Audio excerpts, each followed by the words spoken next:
Ug ang paghinulsol igsuon, maghatod ka nato bag-ong espirituhanong kusog gikan sa Ginoo.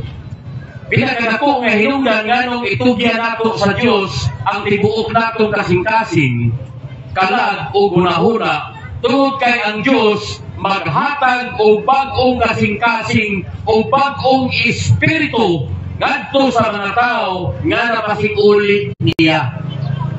Igsuon pamatian ni nga bersikulo.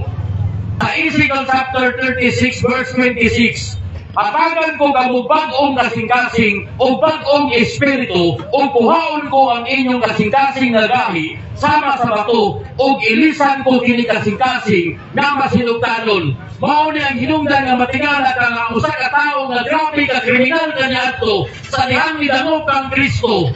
Nahimo na siyang usa ka tawo nga halangdon. Usa ka tawo nga adunay maayong kinaiyan. Ano man, kay wala na ang daang pagkatao.